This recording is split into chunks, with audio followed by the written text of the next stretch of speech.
सबसे पहले तो मैं आप तमाम अहबाब को आज की इस तकरीब की मुनासबत से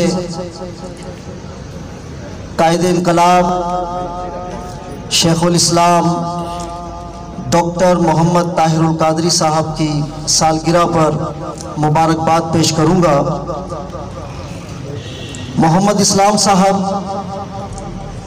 बड़े धीमे अंदाज में, खूबसूरत अंदाज में गुफ्तगू कर रहे थे और मुझे ऐसा महसूस हुआ कि जैसे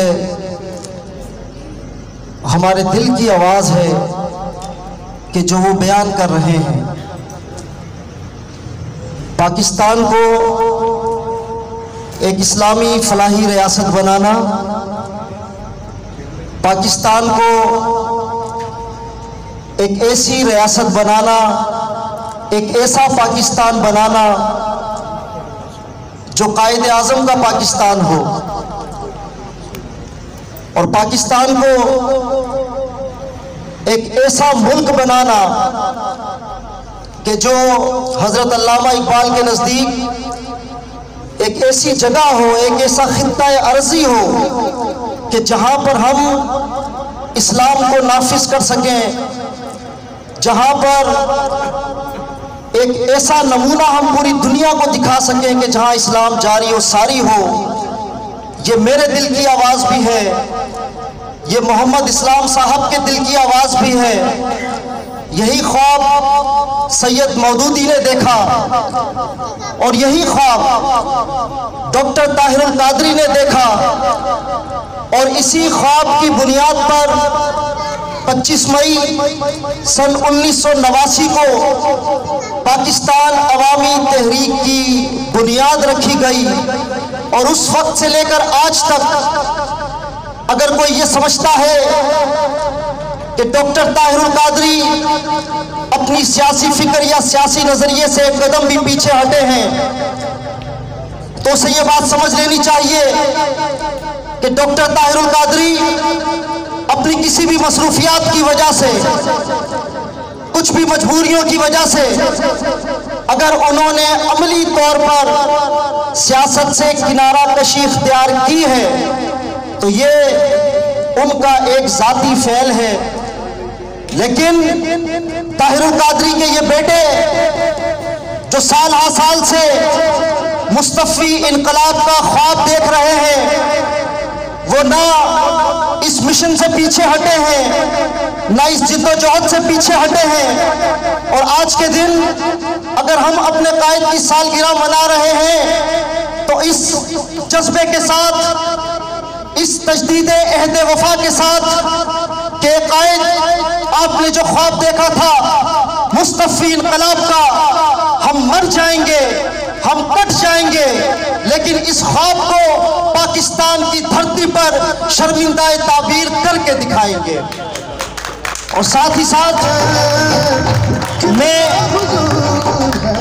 एक बात जरूर कहना चाहूंगा कि जब हम सियासी जिद्दोजहद की बात करते हैं तो ये बात जरूर जहन में रहे कि पाकिस्तान अवामी तहरीक कोई रिवायती सियासी जमात नहीं है। पाकिस्तान अवामी तहरीक रिवायती सियासी जमात नहीं। हम पावर पॉलिटिक्स की सियासत नहीं करते, हम एक नजरियाती सियासत करते हैं। और साथ ही साथ हम इस पर भी यकीन करते हैं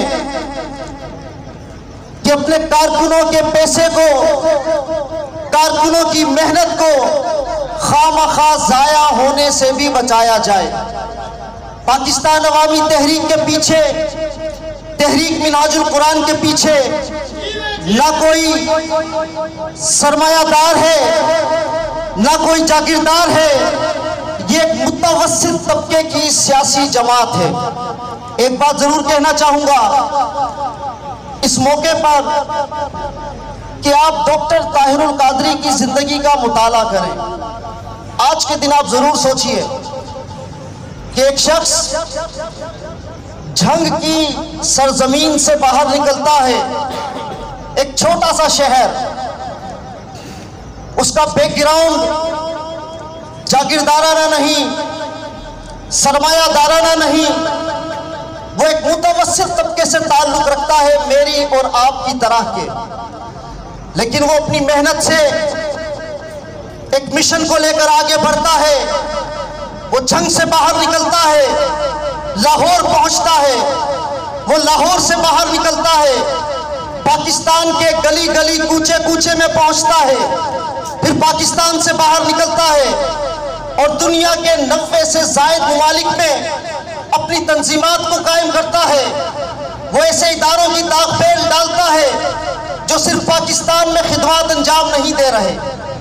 अगर पाकिस्तान को देखिए तो मुझे खुशी होती है, एक सियासी वर्कर के तौर पे बात करते हुए जब मैं ये बात करता हूँ तो मुझे फख्र का एहसास होता है कि पाकिस्तान में अगर कोई चार्टर्ड यूनिवर्सिटी है तो वो मिनहाजुल कुरान के पास है, पाकिस्तान अवामी तहरीक के पास है, जहाँ पर आज सोशल साइंस सब्जेक्ट्स भी पढ़ाए जा रहे हैं, साइंस सब्जेक्ट्स भी पढ़ाए जा रहे हैं। और जैसे कि मेरे भाई ने इससे कबल कहा कि तकाबुले अदियान का, इंटरफेथ हारमनी का पूरा एक शोबा कायम है कि जहाँ पर इस्लाम का तकाबली जायजा लिया जा रहा है मुख्तलिफ अदियान के साथ। और अगर आप पाकिस्तान से बाहर जाएं तो आपको शायद ये सुनकर हैरानगी होगी कि लंदन में, बर्मिंघम में, यूके, अमेरिका में आपके जो इस्लामी सेंटर्स कायम हैं वहाँ पर, वो इस वक्त इतने बड़े बड़े इदारों पर, बड़ी बड़ी जगहों पर कायम है कि इस वक्त बर्मिंघम में जो सबसे बड़ा इस्लामी सेंटर है वो तहरीक मिनहाजुल कुरान का इस्लामिक सेंटर है। वो जर्मनी हो, वो इंग्लैंड हो, वो अमेरिका हो, दुनिया के 90 से ज़ायद ममालिक में आपकी तंजीमात को कायम किया। और ये सब काम किसने किया? उस शख्स ने किया कि जो मेरी और आपकी तरह के मुतवस्सित तबके से ताल्लुक रखता था। ताहिरुल कादरी मोटिवेशन है आज हर उस नौजवान के लिए कि जो आगे बढ़ना चाहता है। ताहिरुल कादरी तहर्रुक है हर उस शख्स के लिए, हर उस नौजवान के लिए जो ये समझता है कि मैं तो कमजोर हूँ, मैं मुतवस्सित तबके से ताल्लुक रखता हूँ, मैं कैसे आगे बढ़ूंगा। तो मैं इस हॉल में बैठे हुए उन तमाम नौजवानों से कहता हूँ कि अगर आपको आगे बढ़ना है, अगर दुनिया में अपनी शनाख्त को कायम करना है, अगर दुनिया को बताना है कि आप कुछ हैं, तो आपके लिए मौजूदा दौर में अगर कोई शख्सियत एक रोल मॉडल के तौर पर है तो मुझे कहते हुए ये खुशी महसूस होती है कि वो शख्सियत डॉक्टर ताहिरुल कादरी की शख्सियत है। वो शख्सियत कि जिसकी जो जिहाद है, जो अबाद है, जो डायमेंशंस हैं, उनको बयान करना हमें बाज़ मरतबा मुश्किल महसूस होता है।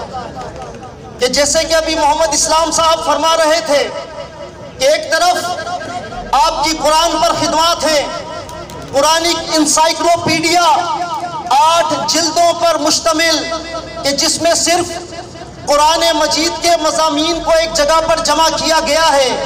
कुरान मजीद की एक बहुत बड़ी खिदमत और फिर इसके बाद कुरान मजीद की एक तफसीली तफसीर और एक उसके बाद मबसूत तफसीर, ये प्रोजेक्ट इस वक्त प्रिंटिंग प्रेस में जा चुके और बहुत जल्द एक मुकम्मल तफसीर कुरान मजीद की आपके हाथों में होगी। फिर अगर हदीस को देखिए तो हदीस पर किताबें, अभी सद्दाम भाई कह रहे थे साइंस सब्जेक्ट्स पर किताबें और खुद कानून के मौजू पर आपकी पीएचडी की डिग्री। और फिर इसके बाद मैं आखिरी बात करके अपनी बात खत्म करूंगा। इन सारी बातों को एक तरफ रखिए, डॉक्टर ताहिरुल कादरी ने जो सियासी नजरिया दिया, और ये आज का नजरिया नहीं, मैं खुद 1994 में 1995 में अलहमरा के उन प्रोग्राम्स में शरीक रहा कि जिनका उन्वान ही ये था कि चेहरे नहीं निज़ाम बदलो। डॉक्टर ताहिरुल कादरी ने 1989 में ये बात की और उसके बाद पूरी सियासी जिंदगी यही बात करते रहे कि हमारा सबसे बड़ा दुश्मन कोई नहीं है। आपको कोई नाम लेने की जरूरत नहीं, ना कोई मिस्टर है, ना कोई मौलाना है, ना कोई साहब है, ना कोई बीबी है। हमारा सबसे बड़ा दुश्मन ये पाकिस्तान का मौजूदा निज़ाम है, जो सिर्फ और सिर्फ सरमायादारों को तहफ़्फ़ुज़ फराहम करता है, जो सिर्फ और सिर्फ पावर पॉलिटिक्स को तहफ़्फ़ुज़ फराहम करता है। डॉक्टर ताहिरुल कादरी ने 2013 और 2014 के धरनों में क्या बात की? हमारा इमरान खान साहब से इख्तलाफ क्या था? हमने 2014 के धरनों में जब एक साथ धरने दिए जा रहे थे, हमारी उनसे जो भी कम्युनिकेशन हुई, हमने उनसे सिर्फ एक बात की। हमने कहा कि इमरान खान साहब, आप इंतखाबी निज़ाम में इस्लाहात के बगैर अगर इस निज़ाम में जाएंगे तो आपको कुछ नहीं मिलेगा। लेकिन बहरहाल वो एक सियासी जमात के सरबराह थे। अगर यहाँ पर कोई पीटीआई के दोस्त बैठे हैं तो मुझे इन जुमलों पर माफ कीजिएगा, उनकी मर्जी थी, वो इस बात का हक रखते थे। लेकिन अभी कुछ अरसे पहले हमारे प्राइम मिनिस्टर ने असेंबली के फ्लोर पर आकर ये कहा कि इस निज़ाम में तब्दीली लाना मुमकिन नहीं। अब आप कभी सदारती निज़ाम के हैशटैग चलाते हैं, कभी सदारती निज़ाम की बहस को आप अवाम में लेकर आते हैं, कभी कुछ बोलते हैं और कभी कुछ बोलते हैं। आप क्यों नहीं तस्लीम करते? और इस वक्त ये जो सारी सियासी अशराफिया है, जब हर टेलीविजन एंकर ये बात कर रहा है कि निज़ाम डिलीवर नहीं कर रहा, जब हर शख्स ये बात कर रहा है, मोहम्मद इस्लाम साहब आपने ये बड़ी खूबसूरत बात की कि हम सबको मिलकर काम करना चाहिए। हम इस वक्त पाकिस्तान अवामी तहरीक के प्लेटफॉर्म से, तहरीक मिनहाजुल कुरान के प्लेटफॉर्म से पूरे पाकिस्तान की सियासी क़यादत को, दीनी क़यादत को, मजहबी क़यादत को सिर्फ और सिर्फ एक पैगाम दे रहे हैं कि जब तक आप इस इंतखाबी निज़ाम को तब्दील नहीं करेंगे, जब तक आप पाकिस्तान के राइज निज़ाम में बुनियादी तब्दीलियां लेकर नहीं आएंगे, शहजाद अकबर साहब मीडिया पर आकर टीटियां दिखाते रहेंगे, एहतसाब अदालत लोगों को पकड़ती रहेगी और फिर यही अदालतें उन सबको छोड़ते रहेंगे। 50-50 रुपए के स्टाम्प पेपर पर उन लोगों को जेलों से बाहर फैसिलिटेट करके भेजा जाएगा जिन्होंने अरबों रुपए पाकिस्तान से लूटे और स्विट्जरलैंड के बैंकों में जमा करवाए। मुझे बताइए कि ये निज़ाम कि जो एक जेल में बैठे हुए शख्स को फैसिलिटेट करता है, उसको बाहर मुल्क भेजता है, और उसके बाद जिसने गारंटी ली वो असेंबली के फ्लोर पर हिज़्ब इख्तिलाफ का कायद बनकर बैठा हुआ है, ना कोई उससे पूछने वाला है, ना बाहर भेजने वालों से पूछने वाला है। तो खुदा के वास्ते मानिए कि इस निज़ाम में कुछ नहीं रखा, ये निज़ाम डिलीवर नहीं कर पा रहा। ये निज़ाम अगर तहफ़्फ़ुज़ देता है तो सरमायादारों को देता है, ये निज़ाम तहफ़्फ़ुज़ देता है तो जागीरदारों को देता है, ये निज़ाम तहफ़्फ़ुज़ देता है तो सिर्फ और सिर्फ उन लोगों को देता है कि जो इस निज़ाम को कायम रखने में मदद देने वाले हैं। इस निज़ाम के अंदर ऐसा कुछ भी नहीं कि ये अवाम को कुछ दे सके। और अगर आपको मेरी बातों से इख्तलाफ है तो जरा निकलिए ना बाहर, जरा निकलिए ना बाहर, इस हॉल से ही बाहर चले जाइए। 70 सालों के बाद अगर ये निज़ाम आपको पक्की सड़कें नहीं दे सका, 70 सालों के बाद अगर ये निज़ाम आपको मलीर में कोई अच्छा हॉस्पिटल नहीं दे सका, वो शाह लतीफ में एक आदमी को दिल का दौरा पड़ता है, आप उसको जिना हॉस्पिटल लेकर जाते हैं, सैकड़ों हजारों लोग रास्तों में मरे हैं, सैकड़ों हजारों लोग रास्तों में जिनका इंतकाल हुआ है, उनका FIR किस पर होगा? तो जो निज़ाम आपको आपके इलाके में हॉस्पिटल नहीं दे सका, अरे सारी बातें छोड़िए, जो निज़ाम आपको पीने का पानी घर पे नहीं दे सका, 70 साल के बाद अगर आप अब भी ये उम्मीद रखते हैं कि वो निज़ाम आपको डिलीवर करेगा, तो हमें थोड़ी देर तो सोचना चाहिए। थोड़ी देर के लिए हमें रुकना चाहिए, सोचना चाहिए। और बात खत्म करूंगा कि डॉक्टर ताहिरुल कादरी का कसूर क्या था। क्या कसूर था डॉक्टर ताहिरुल कादरी का? 2012 में, 2013 में और 2014 में क्या किया था डॉक्टर ताहिरुल कादरी ने? सिर्फ एक बात की थी, और वो बात क्या की थी कि पाकिस्तान में आईन की हुक्मरानी, मीनारे पाकिस्तान पर क्या कसूर था डॉक्टर ताहिरुल कादरी का? सिर्फ एक कि आईन का सबक पढ़ाया। और नतीजा क्या निकला? जब डॉक्टर ताहिरुल कादरी ने ये बात की तो मोहम्मद इस्लाम साहब सियासी वर्कर की हैसियत से मैं ये समझा कि शायद अब इस बात को डिस्कस किया जाएगा। मीडिया पर बैठा हुआ मेरा एंकर इसको डिस्कस करेगा, सियासतदान इसको डिस्कस करेंगे। लेकिन मुझे हैरत हुई कि मीडिया पर बैठे हुए एंकर ने 2012, 13, 14 की बात कर रहा हूं, डॉक्टर ताहिरुल कादरी के इमामे की कीमत के ऊपर गुफ्तगू हुई कि जनाब वो 10,000 का है, ये 15,000 का है। डॉक्टर ताहिरुल कादरी के जुब्बे पर गुफ्तगू हुई। 30, 40 साल पुराने खिताबात को लेकर एडिट करके मीडिया पर नशर किया गया। डॉक्टर ताहिरुल कादरी के कंटेंट पर बात नहीं की गई। और आज भी पाकिस्तान में जो डॉक्टर ताहिरुल कादरी का सबसे बड़ा मुखालिफ है, उसके पास भी चले जाइए, वो 1000 बातें करेगा, लेकिन वो ये जरूर कहेगा कि डॉक्टर ताहिरुल कादरी का कंटेंट मजबूत है। डॉक्टर ताहिरुल कादरी पाकिस्तान के बारे में जो बात करता है वो अच्छी बात करता है। मेरी ये सारी गुफ्तगू तहरीक मिनहाजुल कुरान और पाकिस्तान अवामी तहरीक के वर्कर्स के लिए है, उनके जोश और जज्बे को बुलंद करने के लिए है। इस सारी गुफ्तगू का हरगिज़ ये मकसद नहीं है कि दीगर कोई भी लीडरशिप उसका काम कम है। हम सबके काम को कदर की निगाह से देखते हैं। हर कोई अपनी आइडियोलॉजी के मुताबिक, अपने नजरिए के मुताबिक आगे बढ़ रहा है। लेकिन ये तयशुदा बात है कि हम सब इस निज़ाम की वजह से परेशानी में मुब्तला हैं और हम सबको मिलकर इसके लिए जद्दोजहद करनी है। डॉक्टर ताहिरुल कादरी का नारा निज़ाम में तब्दीली का नारा है।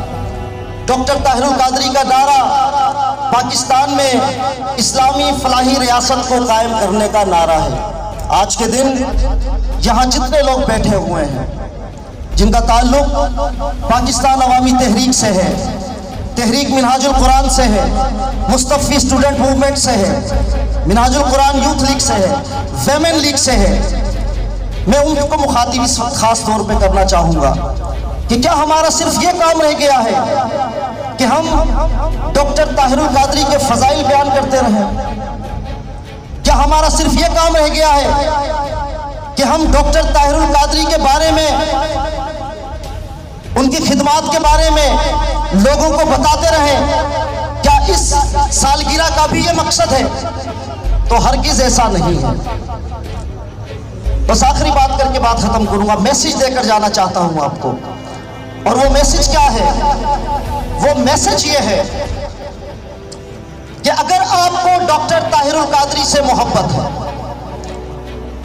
अगर आप समझते हैं कि इस शख्स ने आपकी जिंदगियों में कोई तब्दीली लाई है, अगर आप ये समझते हैं कि ये शख्स, इसने आपको जीने का कोई तरीका दिया है, कोई मिशन दिया है, कोई मकसद दिया है, तो इस पैगाम को पाकिस्तान के घर घर में पहुंचाना ये आपकी जिम्मेदारी है। डॉक्टर ताहिरुल कादरी ने मुस्तफ़ी इनकलाब का जो ख्वाब देखा, अगर आप डॉक्टर कादरी के वर्कर हैं तो आपको आज के दिन ये तजदीद अहद वफा करनी चाहिए। आप आज के दिन जब इस हॉल से बाहर जाएं तो ये अहद करके जाएं कि मेरे कायद ने जो ख्वाब देखा, जिस ख्वाब की तकमील के लिए वो पाकिस्तान की गली गली में मारा फिरा, वो लांडी आया, वो कोरंगी गया, कराची का कोई इलाका नहीं जो उसने नहीं छोड़ा हो, जब उसने ये सारी मेहनत की है, तो अब हमें इस पैगाम को, इस मशल को थामना है और कराची के गली गली में, मोहल्ले मोहल्ले में इस पैगाम को लेकर जाना है और लोगों को ये बात समझानी है कि लोगों, पाकिस्तान का मुकद्दर मुस्तफी इनकलाब है। हमें लोगों को ये बताना है कि अगर पाकिस्तान में तब्दीली लेकर आनी है तो इस निज़ाम को बदलना है। और आज अगर पाकिस्तान में निज़ाम की तब्दीली की कोई सबसे मौसर आवाज़ है तो वो डॉक्टर ताहिरुल कादरी की आवाज़ है।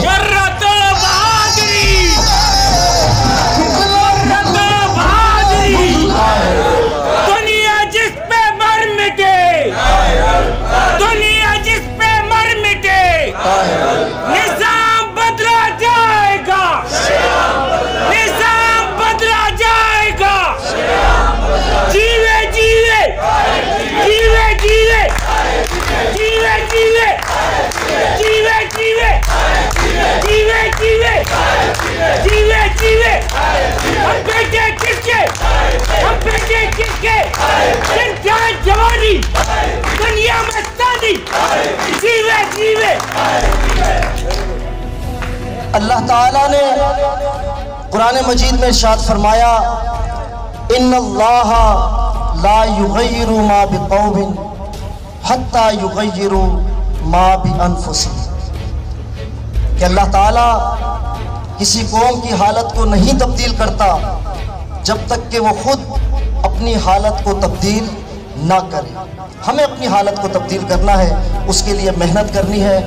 मलीर के सदर मोहतरम डॉक्टर शाहिद मुस्तफ़ा और यहाँ के जनरल सेक्रेटरी मोहतरम फ़खर ज़मान साहब को, शहजाद जलील साहब और इनकी जो पूरी टीम है, और लांडी टाउन के सैयद ताहिर शाह साहब और यहाँ के नाज़िम मोहतरम अहमद रज़ा साहब और इनकी पूरी टीम, मैं मुबारकबाद पेश करूँगा कि आपने मुख्तसर नोटिस पर इतने खूबसूरत प्रोग्राम का इनाकाद किया। लेकिन ये आपकी क्योंकि बॉडी नहीं बनी है, उसके बाद फौरी तौर पे आपने इस प्रोग्राम को भी अरेंज किया है। मैं उम्मीद ये करूँगा कि जो तहर्रुक है, ये जो आगे बढ़ने की लगन है और काम है, ये यहाँ पर रुकेगा नहीं बल्कि मज़ीद आगे की तरफ जाएगा। आप तमाम अहबाब का बहुत शुक्रिया।